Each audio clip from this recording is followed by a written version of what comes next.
कौन कौन सी ऐसी चीज़ें हैं जो अस्थमा के अटैक्स को ट्रिगर करती है, ये जानना और समझना बहुत ज़्यादा ज़रूरी है, क्योंकि अस्थमा के अटैक्स बहुत लोग को होते हैं लेकिन लोग इसके रिस्क फैक्टर्स और ट्रिगर्स को नहीं समझ पाते हैं।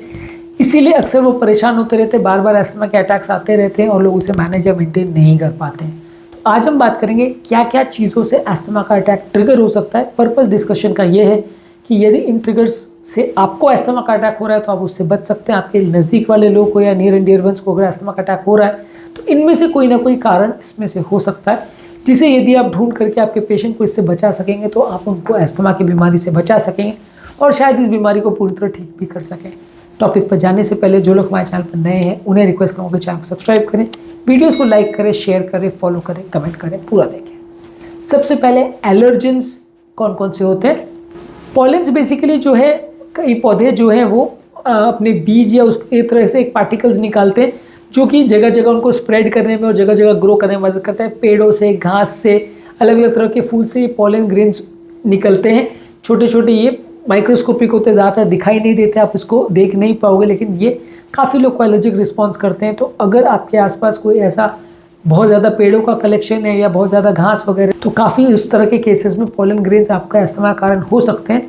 तो इनसे अगर आप बच सकें तो बचने का प्रयास करिए। हालांकि ये चीज़ों को पूरी तरह कंट्रोल करना इतना ईजी नहीं है, क्योंकि पॉलन ग्रेन्स बहुत दूर दूर से भी आ सकते हैं और आपको अस्थमा का अटैक करवा सकते हैं। अगर आपके आसपास का वातावरण को आप कंट्रोल कर सकते हो, खासकर ऑटम और स्प्रिंग सीजन में जब पेड़ के पत्ते वगैरह झड़ते हैं और उस समय अगर ये फूल वगैरह झड़ते हैं, उससे पॉलन ग्रेन्स वातावरण में ज़्यादा निकलते हैं। ऑटम और स्प्रिंग सीजन में जब वो पेड़ एक दूसरे जगह पे अपने आप को ग्रो करने के लिए ये पॉलन ग्रेन्स को वातावरण में छोड़ते हैं, उस टाइम पे रिस्क ज़्यादा रहता है, तो उस समय ज़्यादा सावधान रहेंगे तो अच्छा है। इसके अलावा वातावरण में जो धूल के माइट्स रहते हैं वो भी इम्पॉर्टेंट है। आपके बेडिंग्स में, आपके कारपेट्स में, आपके फर्नीचर में जब आप धूल झड़काते हो तो ये डस्ट माइट्स निकलते हैं, जिनसे काफ़ी लोग को अस्थमा के अटैक्स होते हैं। तो इनसे आप डेफिनेटली बचने का प्रयास करिए।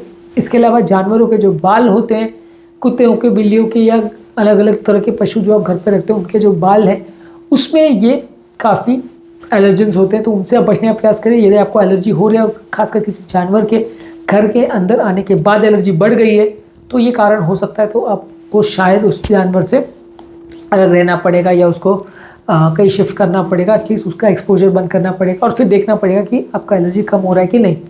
इसके अलावा वातावरण में मौजूद कुछ फंगस हैं जो कि कई बार गीली जगहों पे, बेसमेंट्स में, आपके किचन्स वगैरह में कई जगह रहता है, बाथरूम्स वगैरह में रहता है। ये फंगस यानी मोल्ड, ये भी अगर वातावरण में होता है तो अस्थमा ट्रिगर कर सकता है। तो इसको भी अगर आपके घर में मौजूद है तो हटाना ज़रूरी है, इससे भी कई लोग को अस्थमा होता है। इसके अलावा कुछ रेस्पिरेटरी इरिटेंट्स होते हैं जिनसे कई लोग को अस्थमा होता है। रेस्पिरेटरी इरिटेंट्स में टोबैको यानी तंबाकू का जो धुआं है, अगर आप खुद स्मोक कर रहे हो तो भी अस्थमा बढ़ेगा, कोई आपके पास दूसरा कोई स्मोक कर रहा है घर परिवार में तो उससे भी अस्थमा हो सकता है। तो सबको मना करना है कि कोई भी स्मोक नहीं करे यदि किसी को अस्थमा है तो। इसके अलावा वातावरण में जो पोल्यूशन होता है, एयर पोल्यूटेंट्स होते हैं, वो भी अस्थमा के अटैक्स ट्रिगर कर सकते हैं। घर के अंदर कई पोल्यूटेंट्स वगैरह होते हैं जैसे कि एयर फ्रेशनर्स वगैरह, परफ्यूम्स या डिओड्रेंट्स, इस तरह के जो फ्रेग्रेंसेस हैं ये भी घर के वातावरण में कई बार अस्थमा के अटैक्स ट्रिगर कर सकते हैं, तो इनसे भी आप बचिए। और घर के अंदर कई ऑर्गेनिक कंपाउंड्स वगैरह भी रहते हैं जो भी अस्थमा कर सकते हैं। बहुत सारे तरह के फ्रेग्रेंसेस वगैरह हैं जैसे कि अगरबत्तियों का धुआं है या अलग अलग तरह के एयर फ्रेशनर्स वगैरह है, क्लीनिंग प्रोडक्ट्स वगैरह जो आप घर में यूज़ करते हैं, उससे भी कई बार पोल्यूटेंट्स आते हैं। जो स्ट्रॉन्ग स्मेल करने वाली चीज़ें, इनसे अस्थमा का अटैक ट्रिगर हो सकता है, तो इनसे भी बचने का प्रयास करें। इसके अलावा इन्फेक्शन से बचने का प्रयास करें। वायरस के जो इन्फेक्शन वातावरण में होते हैं इनसे भी कई बार प्रॉब्लम हो सकती है और बैक्टीरिया के इन्फेक्शन से भी हो सकती है। अलग अलग तरह के वातावरण में मौजूद जो कीटाणु हैं वो आपके बॉडी में अगर इन्फेक्शन करते हैं किसी भी तरह का, तो उससे अस्थमा का अटैक प्रेसिपिटेट हो सकता है। तो खुद को कीटाणु से बचाएं, साफ सफाई का विशेष ध्यान रखें और जब कभी आसपास किसी को इन्फेक्शन या किसी को जुकाम खांसी हो रही है तो उससे थोड़ा दूर रहें, उसके संपर्क में ना रहें, इससे प्रॉब्लम हो सकती है। नेक्स्ट इंपॉर्टेंट रिस्क फैक्टर है फिजिकल एक्टिविटी। कुछ लोग को एक्सरसाइज इंड्यूस अस्थमा हो सकता है जो कि अपने आप में काफ़ी रेयर है, पर किसी को हो सकता है। अगर एक्सरसाइज करने के बाद किसी को अस्थमा का अटैक ट्रिगर हो रहा है, जो कि खासकर ठंड के मौसम में या ड्राई एयर होता है तो उसकी प्रेजेंस में ज़्यादा होता है, तो उससे आपको बचने की ज़रूरत है और फिर एक्सरसाइज को आपको कंट्रोल वे में करना पड़ेगा या अस्थमा के लिए इनहेलर्स वगैरह लेने पड़ेंगे, क्योंकि फिजिकल एक्सरसाइज या एक्सरसाइज इंड्यूस अस्थमा होता तो रेयर है, तो जिसको होता है तो उसे कंट्रोल करना ज़रूरी है। ये टिपिकली एक्सरसाइज करने के बाद ही ज़्यादातर होता है, ज़्यादा एक्सरसाइज करने से ज़्यादा होता है। इसके अलावा वातावरण में अगर कुछ मौजूद चीज़ें हैं, जैसे अगर ठंडी हवा है, ठंडी के मौसम में ज़्यादातर लोग का अस्थमा का अटैक आता है कि वातावरण ठंडा होता है तो अटैक्स ज़्यादा आते हैं। ह्यूमिडिटी अगर बहुत ज़्यादा हाई हो तो भी अस्थमा होता है। ज़्यादातर अगर आप कोस्टल एरियाज़ में रह रहे हो या ऐसी जगह में रह रहे हो जहाँ उमस ज़्यादा है तो अस्थमा हो सकता है। इसके अलावा थंडर स्टॉर्म्स वगैरह भी आते हैं, जैसे बारिश वगैरह होती है या बहुत ज़्यादा ह्यूमिडिटी जिसमें बढ़ जाती है। हाई प्रेशर में या तेज़ हवाएं अगर चल रही है तो उसमें पोल्यून्स वगैरह भी बहुत ज़्यादा आते हैं और ये फंगस के स्पोर्स भी बहुत ज़्यादा उड़ते हैं, तो इसकी वजह से भी लोगों को अस्थमा का अटैक्स आ सकता है। तो थंडर स्टॉर्म्स में या ज़्यादा तेज़ हवाएं जब चलती है तो भी लोगों को अस्थमा का अटैक आ सकता है। और फाइनली कुछ मिसलेनियस ट्रिगर्स, कुछ लोगों को इमोशनल स्ट्रेस की वजह से, एंग्जाइटी या स्ट्रेस हार्मोन्स की वजह से भी अस्थमा का अटैक आ सकता है। तो यदि किसी को स्ट्रेस रिलेटेड अस्थमा है तो उससे बचने की ज़रूरत है, क्योंकि इमोशनल स्ट्रेस की वजह से भी कुछ लोग को अस्थमा होता है।